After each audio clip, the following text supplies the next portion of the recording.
The Batman Who Laughs, number 6. Event Leviathan, number 1. Silver Surfer, number 1. And, I don't know, X-Force number 9, and so much more coming up next. Stay tuned.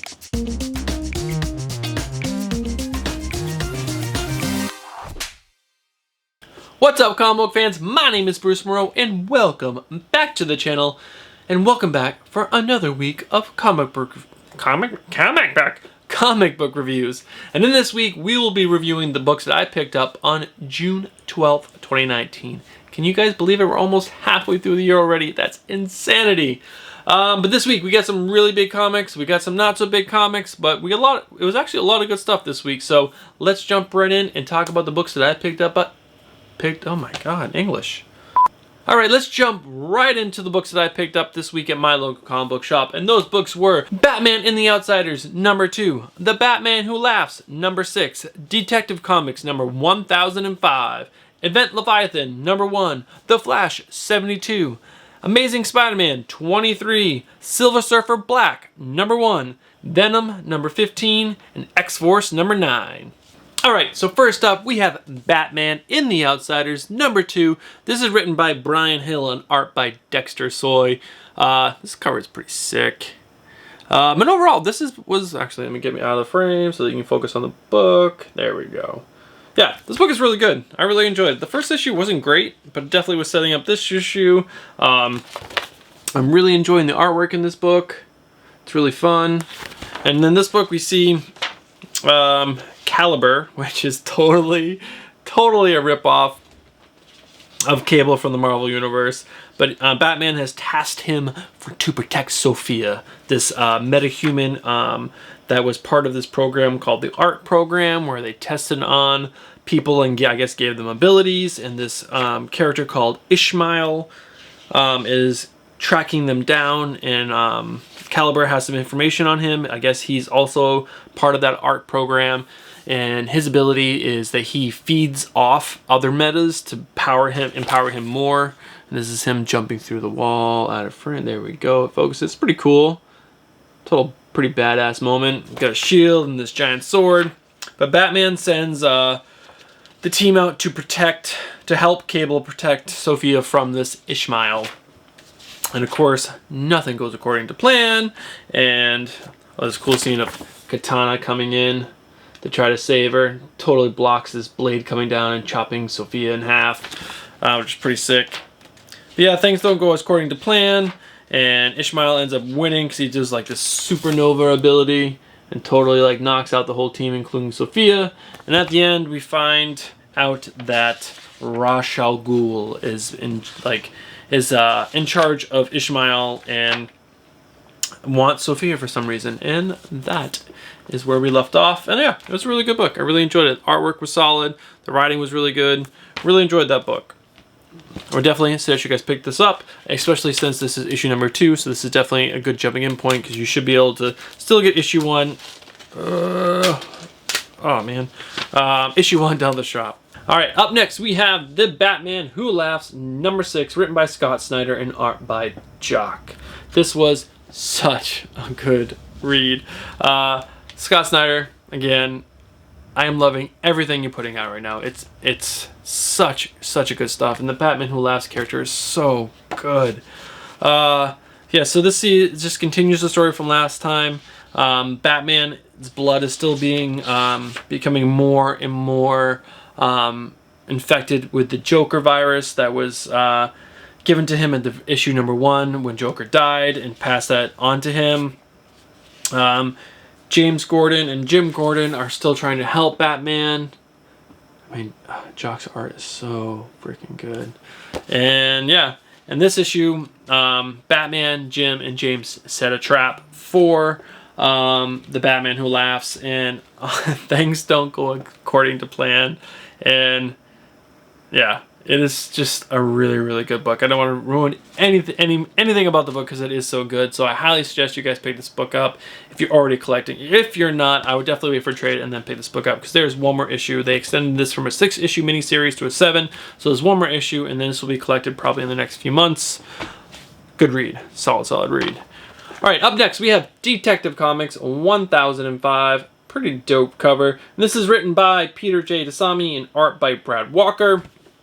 So this is another solid issue. The last two have been really good. This one in issue 1004. Before that, I thought the lead up to this arc wasn't, I don't know, it didn't grab me immediately. But the last couple issues have been much better, especially the last one where it was the whole backstory to the Arkham Knight. And that was really good. But this issue, yeah, so the Arkham Knight is holed up in the Gotham Observatory, and she's trying to set off like this day bomb that will cover the entire city in light and bring enlightenment to the city and bring it out of the darkness and into the light, and I guess do a kind of cleansing. And yeah, so she has all of her knights around her guarding the observatory, and she has some villains that she took from Arkham Asylum, and she actually took some really good ones from with her. One was Anton Arcane, which was a Swamp Thing villain, and we have Dr. Phosphorus, but I really liked Anton Arcane. I also love this scene right here where Robin, Damian Wayne, just kicks his ass. So good. I'm so glad they're using Damian Wayne in this book. Yeah, so we'll just see Batman assaulting the observatory to try to take her down. I don't want to say too much more, but this is pretty much the end of this arc. So we'll probably most likely see more of the Arkham Knight. This is definitely not the end of her run, but the ending was a little. It was a little bit of a shocker.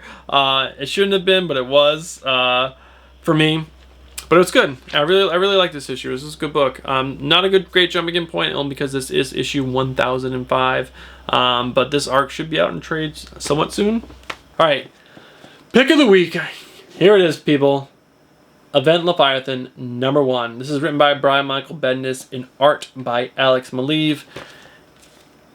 There's so much to say about this book. It is such a good book. The artwork is absolutely incredible. The writing is Brian Michael Bendis at his best. Like I said, he's one of my favorite writers, and he's finally stretching his leg, and this is such an amazing book. The highlights in this book is Lois Lane not backing down or being nervous or anything around Batman. She is just holding her own and being a badass. We find out that all the big agencies around the world that help protect the world, Argus, DEO, Spiral, Candace, and so Shade and so much more, all have been taken down by Leviathan. And we get there was this huge facility that was supposed to be opening up that would end up being destroyed, and that's where Batman and Lois are at the moment in this issue. And we also find they're there with Colonel Trevor. Colonel Trevor was kind of like not revealing himself, then revealed himself after a little while. He was actually there at the blast. And yeah, it was a really good. The Question would end up showing up, but he didn't want to have himself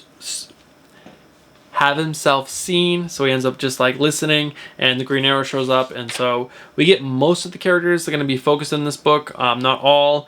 The Manhunter is supposed to be in this, which I'm so excited for. Batgirl is supposed to be a main player in this, so lots to come in this book. And like I said, the artwork, I'm supposed to be showing you guys some of the artwork, is so freaking good. I'll just show you the page with all the color in it. That's another, oh, so good. Alex Maleev, thank you, my friend. Such good stuff. Huge book. Awesome read. Definitely pick this book up. Great jumping in point, because it's a #1. All right, next up, we have The Flash 72. This is written by Joshua Williams and art by Howard Porter. Definitely a good read. Not great, but it was fun. This shows the Flash coming back from the way future to the past, and he came back to the moment where the Turtle was trying to rob a bank, and he ends up using his powers, but since he just got them, he doesn't use them correctly, and he ends up falling into a wall, and he's using his super speed, and he ends up vibrating the wall, and it explodes. And instead of like taking down the Turtle by himself and like on purpose, it ends up being an accident, but he still ends up taking him down. And yeah, this is a good issue of just him learning his powers, and he starts doing a lot of good around the city, and he starts, he was before he had these powers in his life. He was kind of falling behind on things in his personal life and his work life.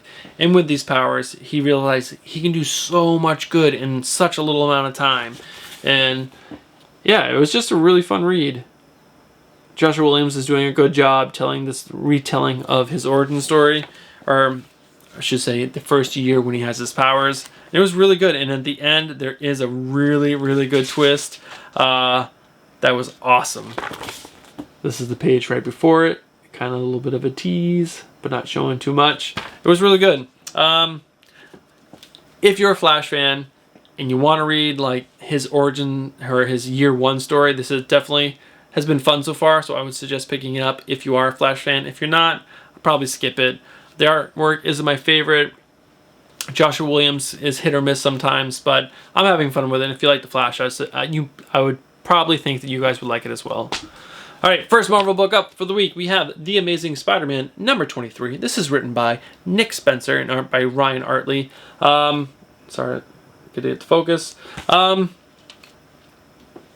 Not a great book. This is the Hunted epilogue. So this is wrapping up any loose ends from the Hunted series. So that was actually pretty cool. We, at the very beginning of the book, we are at Kraven's funeral. His son is very emotional. Oh my god. But yeah, so we get to see what happens with his son after the funeral of his father. We get to see what happens when the bubble comes down, because that happens like this issue pretty much picks up right after the bubble drops. So there's obviously superheroes all around Central Park, and they help recapture all the villains. We get a tease for a new villain team up with the Vulture, Rhino, Scorpion, Tarantula, Cobra, and Sturgeon, I believe his name is. So that's pretty cool. The Savage Six. We get to see what's going on with MJ, because he had that, what he thought was either a dream or a premonition of something bad happening to MJ. And he runs back to her, and she's cut, and he's all freaking out, but it ends up being nothing. We just get a tease of that bug villain they keep teasing. And then, yeah, some more about Kraven's son. I don't want to ruin everything, but Kraven's still going to be around in some capacity. So it was a good book. It was good to finally get all those loose ends tied up, and I'm excited to see what's happening, what's going to happen after this.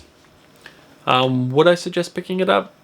No, not necessarily, unless you read all the Hunted stuff. If not, don't pick that issue up. Wait for the next one, because that's going to be the start of a new story arc. All right. So this next book was a big book for the week. Not personally for me, but a lot of people were excited about this. I picked this up because it was written by Donny Cates. This is Silver Surfer Black #1. Again, I picked this up mainly because Donny Cates is writing, and the artist on this book is Trad Moore. Definitely a very interesting artist. I'll show some pages in a minute, but I'm not a huge Fantastic Four fan. I'm not a big Galactus guy, so the main and only reason why I picked this up was because of Donny Cates. But it was a cool story. So if you guys were reading his Guardians of the Galaxy, you know that after Thanos died, he had a reading of his will. And at the reading of his will, his body was there, his headless body. And his Black Order came back to take his body because they want to reattach his head and try to bring Thanos back to life. And when they attacked this meeting of heroes and somewhat heroes, they opened up a mini black hole to cover their escape, and some people got sucked in, and Silver Surfer was one of those people. And this issue deals with pretty much all of that, like what happened during that meeting, what happened when the black hole, who got sucked in, what did Silver Surfer do as they were getting sucked in. This is some of the artwork. Yeah, like I said, it's just interesting, right? It's like cool, but I don't know. I don't love it, don't hate it. So yeah, it was cool. And then the coolest part was at the very end. And I'm gonna spoil this, so if you don't want to see what happens, skip probably like a minute or two ahead, so it's not ruined for you. But Silver Surfer's like floating in this void, but he sees like this light way out in the distance, and he says something like, a normal traveler would die and be reborn 3 times, but before they got to that planet. But I'm the Silver Surfer, and I can travel so fast, whatever. So main point is he travels this great distance to get to this planet, and it's all black and it's all dying, and there's these creatures guarding this building, and he just goes there asking for help, but these creatures are speaking another language, and they end up attacking him. And to save himself, the Silver Surfer uses his cosmic powers and creates a mini-star. And this mini-star creates all this light on this planet that hasn't seen light in a long time. And it defeats these 3 creatures. And for some reason, I guess using that much power made his hand turn black. They didn't really explain that too much. But like I said, it was all black planet, and now all of a sudden there's a star in the sky, and it's like grass is, I guess, growing really fast. And since those creatures are defeated, Silver Surfer goes into this building, and this building opens up, but something grabs him and pulls him in. Again, this is the big spoiler, so you don't want to know, skip ahead. But it's Null the God. And he is the original symbiote and the creator of all symbiotes.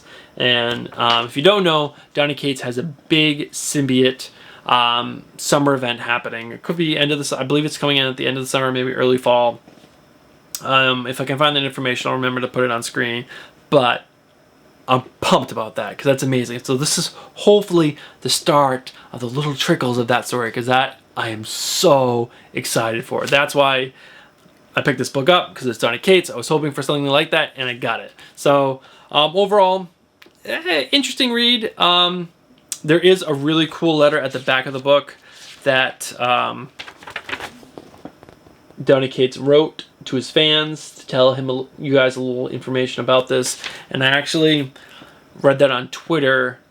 Yeah, I believe he released that on Tuesday, and I read that, and it was actually kind of emotional. I read on the train, I got a little choked up, and I was like, man, I actually got to pick this book up. So I picked it up, and it was good. I would definitely suggest you guys pick the book up. It's issue number 1. It's a great jumping in point, so pick it up. It was fun enough, and like I said, it's Donny Cates. It was really good.